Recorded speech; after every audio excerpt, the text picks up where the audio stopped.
Today is Saturday, June 3rd, 2017. This is the 420 Report on To Be Blunt, and I'm your host, John Fowler. I hope you've got something loaded, rolled, or packed. Than my usual cone this week, I'm going with a Select Strains Brain Wreck Cart because it's coming in at 88% THC. Cheers.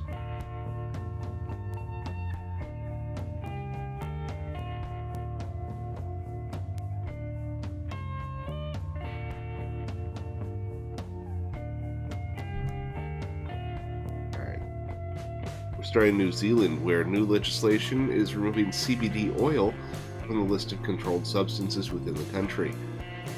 With lifting these restrictions, New Zealand doctors can now prescribe CBD just as they can any other medicine. Manufacturers will no longer need to go through such extensive lengths of record keeping or obtaining import licensing. And while the therapeutic value of CBD is widely known, politicians have their set sight on using this victory to secure legal medical cannabis down the line, like a whole plant. And of course, patients benefit the most because they no longer have to worry about paying outrageously priced pharmaceuticals or the import fees on CBD. So, because it can now legally be grown within the country. So, good on you, New Zealand. Jumping over to the USA, where in Florida, Governor Rick Scott has called Florida lawmakers back for a special session next week, not to pass medical marijuana legislation, but to rewrite the state budget. While his instructions don't mention marijuana, several members of both the House and the Senate have expressed interest in resolving that issue as well.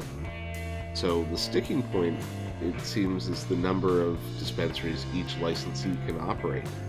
The House wants no cap, but settled on proposing 100, and the Senate, well, they countered with 15.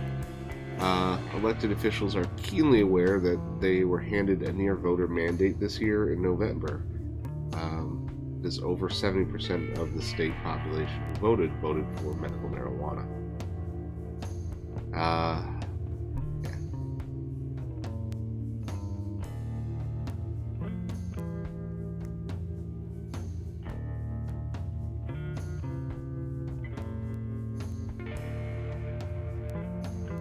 The Granite State has long been a holdout in decriminalizing marijuana.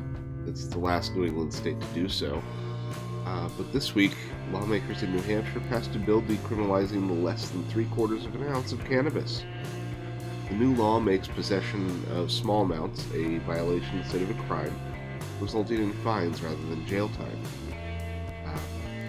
Governor Chris Sununu is expected to sign the bill into law, but it should be noted that decriminalization and legalization are not the same thing. Obviously, you can still be fined. Police are saying it's not going to change how they're doing their job. Use discretion, use common sense, obviously. And finally, if it's always been your dream to die for a political figure, but you smoked too much weed as a kid, you may be in luck. The U.S. Secret Service has announced that they are relaxing their current hiring process and beginning an approach to hiring new candidates as a whole person concept in an attempt to bolster the ranks by at least 3,000 people.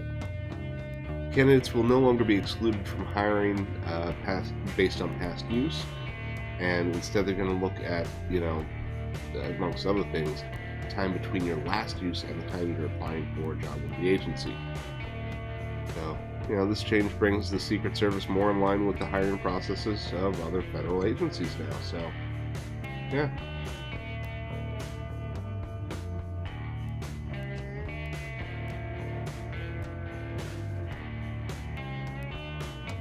Alright, that's it. That's all I got today.